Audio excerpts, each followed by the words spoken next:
शादी नहीं करते तो क्या होता, हमको खुश रहने का अधिकार नहीं है। अरे बदतमीज लड़की, खुश होने के लिए शादी करना जरूरी है क्या? बिना शादी के तुम सेक्सुअल रिलेशन अपने मायके में कर सकती हो और बिना शादी के तुम अगर कुंवारी इज्जतदार जिंदगी अगर जी रही थी तो ये कैसा बहाना? अरे बात है अब जाके ये लगता है ये मोहब्बत नहीं, ये सेक्सुअल डिजायर था और ये अट्रैक्शन था।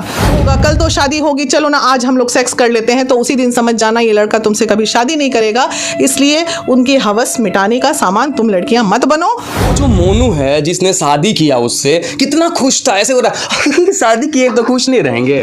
हमारे भारत में ऐसी भी बेटियां हैं जिनके पति सरहद पे कुर्बान होते हैं, शहीद होते हैं और पूरा जीवन वो अपने पति की याद में काट लेती है। हमारे कौन ऐसा मर्द होगा ये जानते हुए कि मेरी बीवी ऑलरेडी सेक्सुअल रिलेशन में किसी के साथ थी और खुशी खुशी हंसते हुए उसको एक्सेप्ट कर देगा? या तो उनके चरण स्पर्श करें उस मोनू भाई का कि भाई तुम महान हो देगी। अरे तुम्हारा कर्म जल गया यार, तुम जब कर्म जल रहा था तो बताई नहीं, पैर जल गया तो यूट्यूब पे बता रही हो। क्या बात है कि मोहब्बत जरूर कीजिए लेकिन रात के अंधेरे में मत मिलने जाइए और इतनी भी मोहब्बत पे परवान मत चढ़ाइए कि आपकी मौत का आपको शिकार होना पड़े। आरती और छोटू का प्रेम कहानी अब खत्म हो गया है, नया प्रेम कहानी चालू हुआ है आरती और मोनू का। हमारे साथ बीना मानवी जी और इनके पूरे टीम है। आरती को ये 4 महीनों से लगातार वॉच कर रही थी, उसके सपोर्ट में आ रही थी। अब आरती ने अपना नया प्रेम कहानी शुरुआत किया है आरती मोनू का।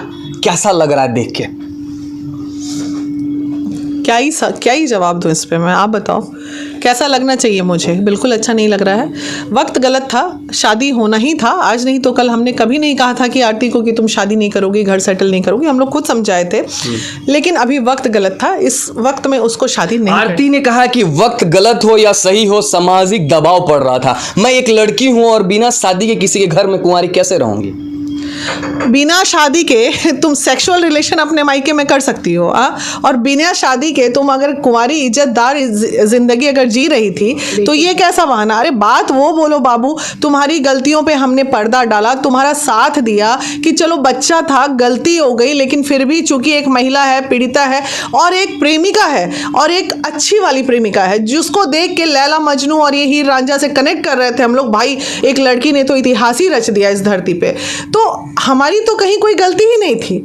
हम तो एक तरह से एक समझ जाइए, अब ये बोलते मुझे तनिक भी शर्म भी नहीं आ रही और दुख भी नहीं हो रहा है कि हमारे साथ कहीं ना कहीं हमारे ही अनुभव की नज़र में कहीं ना कहीं कोई कमी रह गई होगी। तो क्या बिना मानवी आरती को परखने में चूक हो गया उनको? बिना मानवी कोई चूक नहीं हुआ है, पूरे देश को चूक हुआ है। जिस तरह वो जमीन पे लौट लौट के मोहब्बत को बयां कर रही थी, जिस तरह परिवार के अगेंस्ट जाके वो सपोर्ट कर रही थी, तो ये बात साबित हो गई थी, ये बात लोग मान चुके थे कि भाई वो छोटू से बेपनाह मोहब्बत करती है। ये जो चीजें हैं 4 महीने के बाद अब आपको लग रहा है कि वो गलत थी, उसने छोटू से प्यार किया ही नहीं था। हमारे भारत में ऐसी भी बेटियां हैं जिनके पति सरहद पे कुर्बान होते हैं, शहीद होते हैं और पूरा जीवन वो अपने पति की याद में काट लेती है। हमारे यहाँ ऐसी भी लड़कियां हैं जो वो बोल रही है हम शादी नहीं करते तो क्या होता, हमको खुश रहने का अधिकार नहीं है। अरे बदतमीज लड़की, खुश होने के लिए शादी करना जरूरी है क्या?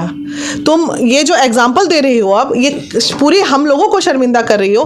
खुश होने के लिए शादी कहां से कनेक्ट कर रहा है? अच्छा, क्या ये बात जब बोली आरती की शादी मैंने किया है खुश रहने के लिए क्योंकि मेरा भी जीवन है, तो क्या आपको लगता है कि आरती जो शादी कर ली है ये गलत हो गया? देखिए, खुश रहने के लिए ही हम लोग इतना आगे बढ़ रहे थे। जहां तक सब लोग हम लोग को सवाल कर रहे हैं कि तेजस्वी के पास लेके गए कि चलिए वहां हम लोग लेके जाते, कहा था कि मैं सरकारी जॉब दिला दूंगी आरती को। बिल्कुल, उनको हम लोग क्यों रिक्वेस्ट किए थे? उसने हमें ऐसा गुमराह किया था। आज तो गुमराह शब्द का उपयोग कर रहे हैं। आरती ने बोला हम गांव में एक कदम निकल नहीं सकते हैं। सब लोग बोलते हैं कि मार देंगे तो हम खाएंगे क्या, ये लोग भी हमको निकाल देंगे तो हम करेंगे क्या? तो ये तो गुमराही हुआ। ऐसे में देखा जाए तो आरती ने बुलाया था छोटू को, तो छोटू की हत्या हो गई। अब मोनू का क्या होगा? मोनू तो फिर उसको कुछ नहीं होगा, उसने शादी कर ली और अब तो वो कुछ नहीं, वो एक बीबी की तरह उसको एक्सेप्ट कर। प्यार में छोटू की जान चली गई। आरती ने जब शादी कर लिया मोनू से, तो क्या मोनू का फ्यूचर आपको कैसा लगा? बहुत पर्सनल है, लेकिन मुझे लगता है आरती की जिंदगी आज भी बर्बाद ही है। फिर मैं यहाँ सिंपैथी दिखा रही हूँ क्योंकि आप बताओ कौन ऐसा मर्द होगा ये जानते हुए कि मेरी बीबी ऑलरेडी सेक्सुअल रिलेशन में किसी के साथ थी और खुशी खुशी हंसते हुए उसको एक्सेप्ट कर देगा? या तो उनके चरण स्पर्श करें उस मोनू भाई का कि भाई तुम महान हो। ये भी देखा था कि वो जो मोनू है जिसने शादी किया उससे कितना खुश था, अच्छा ऐसे हो रहा है शादी किए तो खुश नहीं रहेंगे। तो अरे तो शादी किया तो खुश, वही मैं मोनू को यही या तो थोड़ा सा हो सकता क्या लगता है कि छोटू को भुला गया अपने जो छोटा भाई था? हो सकता है मोनू मानसिक नहीं, कोई हो सकता है वो काम कर रहा है, वो बाहर रह रहा है, अरे तो वो सोच काम कर रहा है। होती भाई, वो हंस रहा है, खुश हो रहा है, उसका उतना ही छोटा बुद्धि है, वो उतनी ही बुद्धि से सोच के खुश हो रहा है। अरे भाई हमरा तो मतलब वो ये क्या ही बोल रहा है। आरती अलाउड कर दे रही, आरती अलाउ कर रही है कि मोनू तुम ऐसे पकड़ के मेरे साथ सेल्फी लो। उस समय याद नहीं आ रहा छोटू को। हाँ, मैं आपको ये बोल रही हूँ, प्रश्नवाचक आरती पे नहीं होना चाहिए।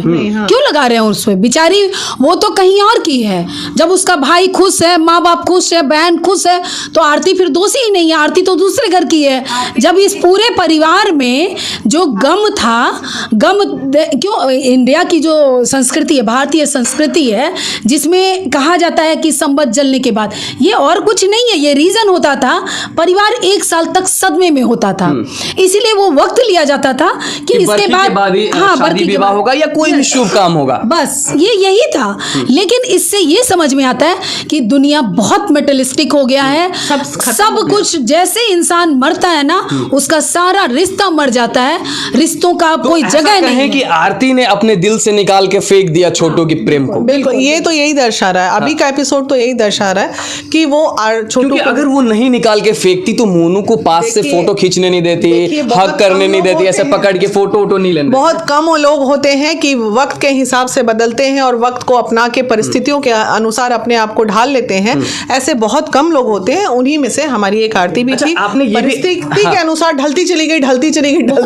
मतलब इतना तेजी भी कुछ अच्छा नहीं हुआ। 4 महीने लोगों ने सवाल किया, मीडिया उसके घर गई, सवाल की कि आरती तुमने 4 महीने में छोटू के प्यार को कैसे भुला दी, जब तुम कहती थी कि मैं उसकी विधवा बन के आजीवन रहूंगी। इस सवाल को सुनते ही आरती बौखला जा रही है। पहला सवाल उसी दिन खड़ा हो गया था जिस दिन उसका यूट्यूब चैनल बना था।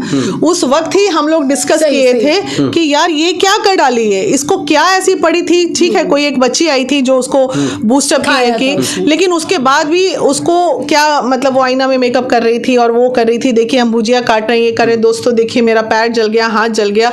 अरे तुम्हारा कर्म जल गया यार, तुम जब कर्म जल रहा था तो बता ही नहीं, पैर जल गया तो यूट्यूब पे बता रही हो, क्या बात करें। आपने एक लास्ट टाइम बाइट दिया था, उसमें आपने ये कहा था कि आरती ने जो शादी किया है मोनू से वो हवस के कारण किया है। आपने साफ शब्दों में कहा था इस बात को, क्या सच में आपने बोला था? हवस तो नहीं कहा होगा, सेक्सुअल डिजायर जरूर कहा होगा मैंने, कि ये अब जाके ये लगता है ये मोहब्बत नहीं, ये सेक्सुअल डिजायर था और ये अट्रैक्शन था।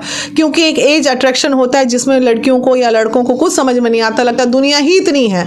और जिन बच्चों को ये समझ में नहीं आता है कि दुनिया ही आपकी इतनी है, वो बच्चे तो या तो 36 टुकड़े में कटेंगे या तो फिर वो इसी तरह छोटू की तरह रहते जाएंगे। जाते जाते जितने प्रेमी लोग देख रहे हैं जो घर में चले जाते हैं चोरी छुपे मिलने के लिए, उनके लिए जरा सा संदेश दे दिए, क्योंकि आए दिन ये घटना आ रहा है। डेफिनेटली उन तमाम प्रेमियों के लिए पूरा बिहार इस वक्त सदमे में है कि इस बार 2022 में बिहार में लगभग 12 से 15 लड़के हैं जो रात के अंधेरे में लड़कियों से मिलने गए और उनकी मौत हो गई है।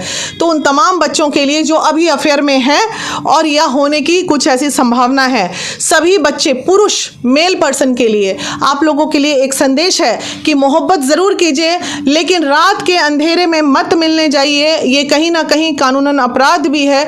और इतनी भी मोहब्बत पे परवान मत चढ़ाइए कि आपकी मौत का आपको शिकार होना पड़े। और तमाम मेरे प्रेमियों से अनुरोध है, प्रेम की परिभाषा को समझो, मोहब्बत को मोहब्बत रहने दो। सेक्सुअल डिजायर अगर बीच में आ गया तो उसी दिन समझ जाना ये मोहब्बत नहीं। और उन लड़कियों के लिए ये संदेश जो मोहब्बत के टाइम पे ये कहते हैं कि नहीं क्या होगा, कल तो शादी होगी, चलो ना आज हम लोग सेक्स कर लेते हैं, तो उसी दिन समझ जाना ये लड़का तुमसे कभी शादी नहीं करेगा। इसलिए उनकी हवस मिटाने का सामान तुम लड़कियां मत बनो, और नहीं समझोगी तो 36 नहीं अब 70 टुकड़ों में कटोगी। चलिए, आपने एक बहुत ही अच्छा संदेश सुना। बाकी आपको वीडियो कैसा लगा कमेंट में राय जरूर रखिए। तब तक के लिए बहुत बहुत धन्यवाद।